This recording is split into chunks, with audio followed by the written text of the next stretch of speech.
Bonsoir tous.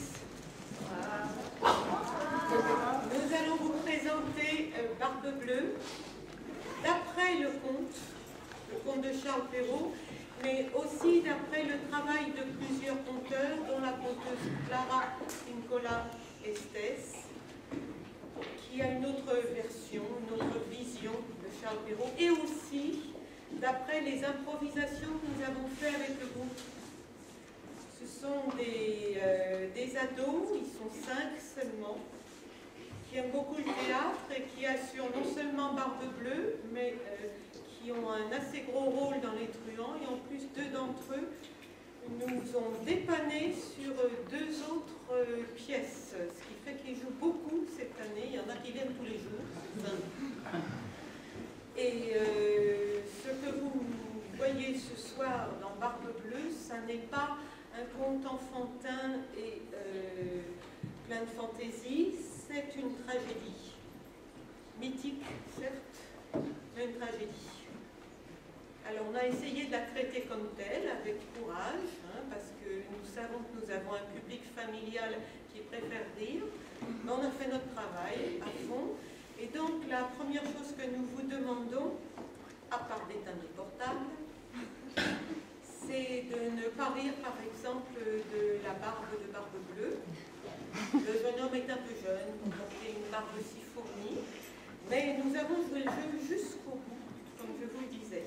Il rejoue bien sûr dimanche, et ensuite il y aura encore un atelier la semaine prochaine, puisque comme nous vous le disons à chaque représentation, les ateliers durent jusqu'au 30 juin.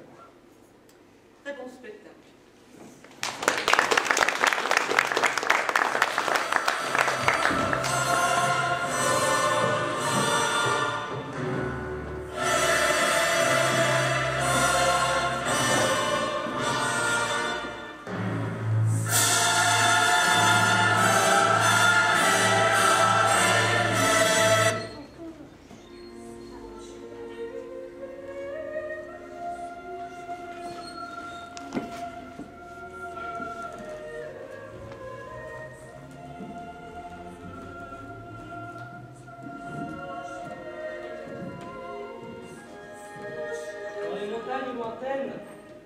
Dans les montagnes mauves aux sombres forêts, c'est là que le couvent des ombres. Personne alentour, pas de village et pas de route. Le couvent est aussi isolé qu'une ruine abandonnée.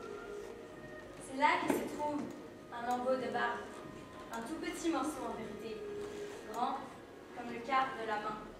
Comment est-il arrivé là? Nul ne le sait, nul ne le dit, nul ne le raconte. Pourquoi ont-ils voulu conserver cette relique? On l'ignore. Mais le fait est là, dans les montagnes mauves, aux sombres forêts, au couvent des ombres, il y a un morceau de barbe. Et cette barbe est bleue. Cette barbe Est bleue. Et cette barbe est bleue. et cette barbe est bleue. Et cette barbe est bleue.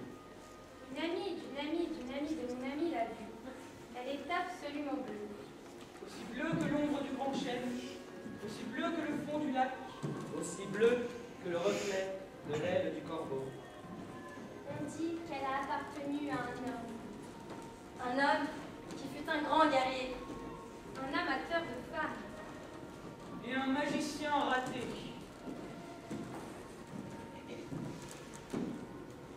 Et l'on dit aussi qu'il y a très longtemps,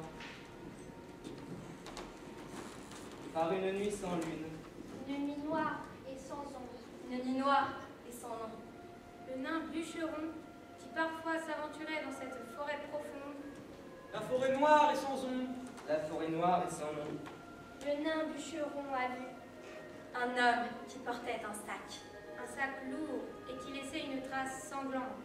Il a vu aussi qu'il portait une pelle. Et que cet homme est entré dans le couvent et qu'on l'a entendu creuser. Il y a très longtemps. Il y a très longtemps. Il y a très longtemps. Il y a très longtemps. Il y a très longtemps.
Jocelyn!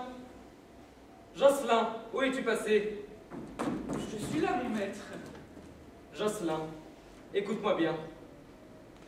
Je veux me remarier. Encore? Je veux dire, oui, mon maître bien-aimé. Cette fois-ci, je veux une femme magnifique. Oui, bien sûr, comme d'hab. Je veux dire, oui, mon maître bien-aimé. Je veux une duchesse. Nous avions une duchesse, et nous n'en avons plus. Une marquise. Ah, la marquise, vous l'avez épousée aussi. Et il n'y en a plus non plus. Une comtesse. Je me contenterai bien d'une comtesse. Là, les comtesses, nous en avions 3. Mais depuis que la première a disparu, les 2 autres se sont enfuis. J'en ai bien peur, mon maître. Qu'est-ce que tu dis? Mon maître. Maître. Mon maître bien-aimé. Plus de comtesses, mon maître bien-aimé. Plus de baronnes. Plus de chevalières. Plus de bourgeoises. En fait, il ne reste plus grand monde dans le village, mon maître bien-aimé. La femme de chambre est partie en même temps que la bonne. Et depuis que la cuisinière est partie, eh bien, il ne reste plus que moi, qui fait tout, comme vous le savez, mon maître bien-aimé. Comment? Plus de femmes? Plus de femmes du tout?